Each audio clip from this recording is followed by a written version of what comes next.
ready to go. We got ourselves Cracker, we got ourselves Jaina, we got ourselves X-Trail, and we got ourselves Grim. Grim last match had a hell of a round, and Zimbox is going to be his competitor. Last time Zimbox walked up to Grim, he just went on hell of a game, hell of a 2 games back to back, and then while he has no trinket, no cooldowns or nothing, Feral leaps him, pounces, convoke, it's over. So now Grim gets a little bit of a rematch. He realizes there must be a stealthy somewhere over for the team 2 that's around, because we got us a Sham, he's out in the open. We got us a Not Alone, he's also out in the open. Leo, Kadam, all of them waiting, but there's only one that's missing, and it's my man Zimbox.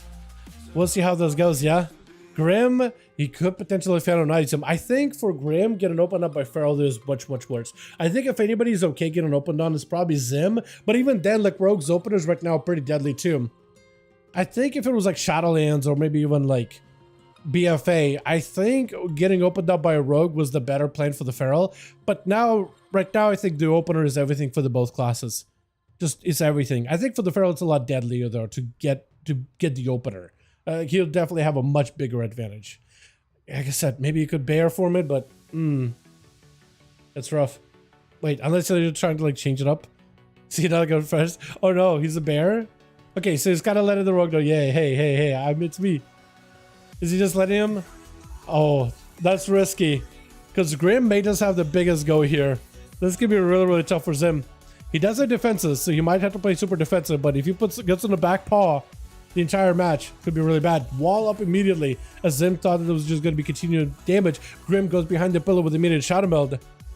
He's gonna let his blades stick him down and potentially could just get back in there, get a couple of bleeds himself. Phantom Knights, get a Feral to charge. It's gonna be a re-stealth off of that charge with a cheap shot. Garrote, at least, if you can't stun him out in cat form, he might be in a bit of trouble here. But even the damage he's doing Wild and Bear form, Heart of the Wild being used by Zim really early. Trying to see if he can have himself a go. Got a trinket out of the guy. Gouge to follow. Is this where Grim just locks him down? Actually goes in for a vanish instead. Is he just going to play it super safe until Barskin is down? Technically, Zimbox does not have a lot of cooldowns to play defensively. Unless he can just randomly find the Rogue. Phantom Knights, if you leap him right now, this could be huge. Rogue has a trinket immediately. That is a full convoke. At least you're able to cheap shot it to lock him down. Trying to have himself a full go, full dots on a Zim. Zim still has a Heart of the Wild for a little bit longer. Full stun onto Grim from his call points built up from convoke. Trying to go for a clone. Getting interrupted. Oh, but it's all the damage. Cloak of Shadows and Grim just stays in there. Not alone, trying to see if you can maybe get a Grim stunned up here.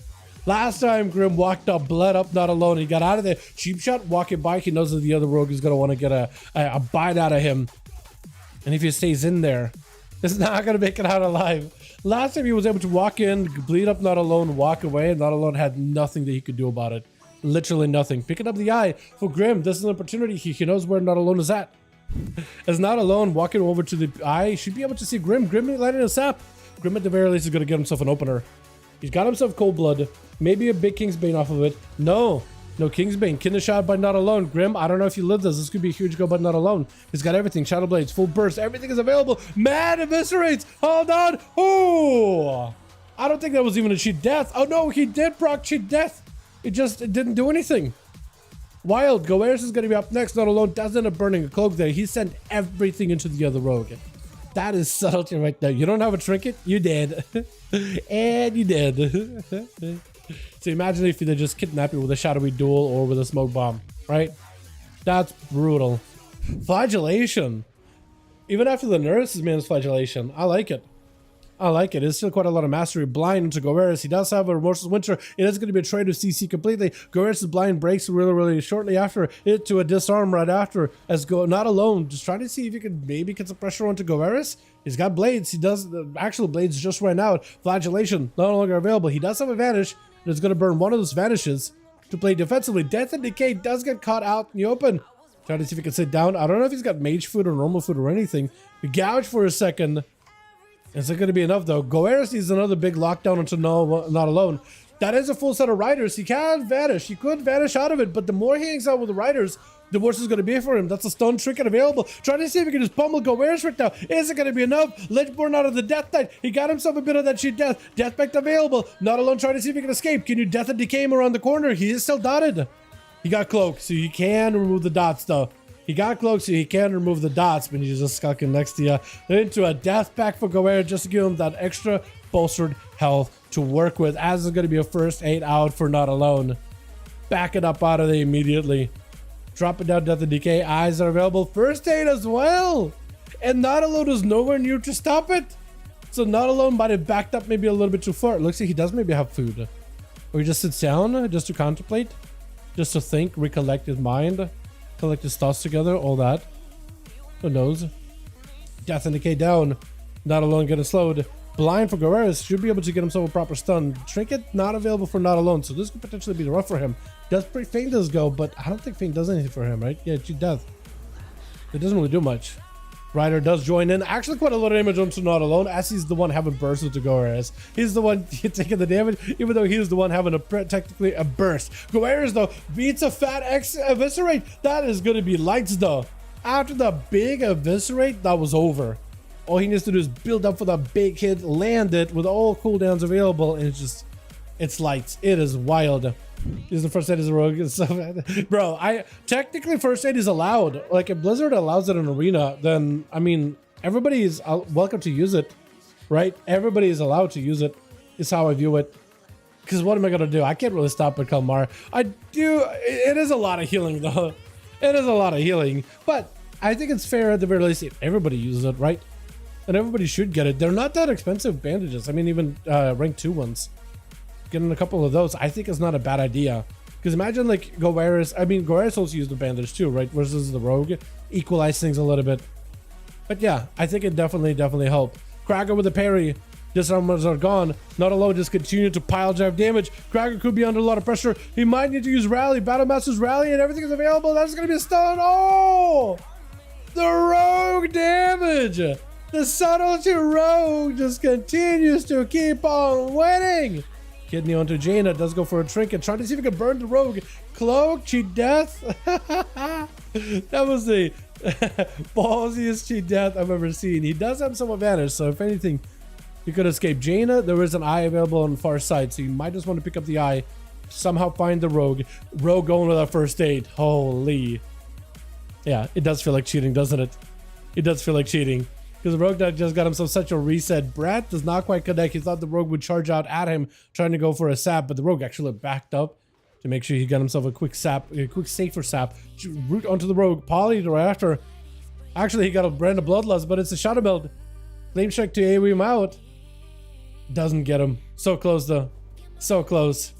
At the very least, I think Jaden is still in a great spot. He doesn't have a trinket, but I think he'll still be okay. Number blind for the rogue. He doesn't have a cloak. He doesn't have a vanish. Disarm the mage, which I guess is something you can do. Sap into maybe a stun. Cheap shot. Blinked it. No arrow. Trying to see if he can stay on him. I think Jaden tried to go for a knock. I don't think that'll really work though. Jaden's still taking huge hits by the eviscerates though. Alter time for a second. That's gonna be. Oh my! What was that? This rogue just found the damage out of nowhere, and X-Trail is the last one left. Is that gonna be a full sweep by the rogue? X-Trail, the paladin we need to take down the scoundrel, put him back into jail. The Retribution Paladin, the vanguard of justice and honor versus a scoundrel rogue. It is perfect. Perfect. Cheap shot onto X-Trail. X-Trail does play the dot-based build, trying not to get interrupted on Holy. That is something you need to be very, very careful with. Lay on hands are just hammering down the rogue. That's exactly what I needed. Who's up next? So one of you guys got to go. It's very high damp, but it looks like it's going to be Sham, trying to give him as much of an auto duel as possible. Trying to give him as much of a chance, like, yo, you ready? Oh, look at this little elemental thing going on. Is that a pet? Look at that guy. Look at that little guy. Wait, I did the wrong thing. I was trying to see if I could do, yeah, free flow camera. Never mind, doesn't even matter. Sham getting locked down by a stun. That's going to be X-Shell. Back it up away for a second. He is playing into the Herald of the Sun, and with those ghost rolls, putting line between Sham Shard and him. That's a lot of damage. X-Shell with a massive immunity for magic damage, so Sham is actually kind of limited what he can do. A good portion of his damage is Storm Strike damage, which is magic in nature, so very much he could do. He's got himself a big Tempest. X-Shell now he doesn't have immunity, could be potentially in a bit of trouble. Sham actually has mobility while moving. You picked up, what's it called? You picked up mobility while casting? That's interesting. I forgot what it's called. Ancestral Guidance?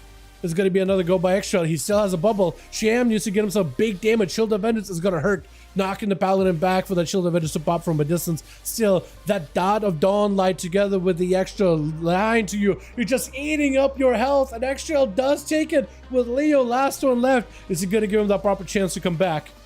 Proper honor duel. Extrail is given a chance. This is your one last opportunity. You got bubble, you got mage food. Oh, that mana buns. That's a massive mana buns. This is a massive mana buns. I like how at some point mages had like different kinds of food, like mana muffins, all those things, strudels, and then just gave them like mana buns, and they were like, all right, let's just make the mana buns bigger. Let's just do it. Let's just do it. Leo. What a goober. What a goober. But actually I got everything here, I think. Yeah, he's ready, more or less. He has a bubble, Shield of Vengeance. He doesn't have a lay in hand. He does have lay in hands. Hold on. That lay in hands may be huge here, especially if it ignores dampening. I do wonder if it ignores dampening. Lots of damage taken. Actually, may have to go for bubble. Bubble immediately. Bubble right now. Bubble it off. And I think Leo's just gonna try to bust it, bunker down, but Leo first aid out of Extrail with the Searing Glare right after. Stalling onto Leo. Leo breaks out of it immediately. Lichborn available. Silence out of Extrail. Can you lay your hands yourself? Is it gonna do anything at all though? Does it do anything, or is it UI bug? Try to escape. Blind does not connect. Hand of Freedom, but just cannot connect. Needs a heal. Wings random proc. Try to go for a heal. I don't know what else he can do, and Leo does take it. Oh my goodness, that was so rough. The Rogue picking up 4. Extrail almost bringing it back for their team, but thank goodness Leo gave him a proper chance, and Leo's a hero in my book. Just for giving him a chance. Oh, that was so good. That was great. Wow, what a set of duels.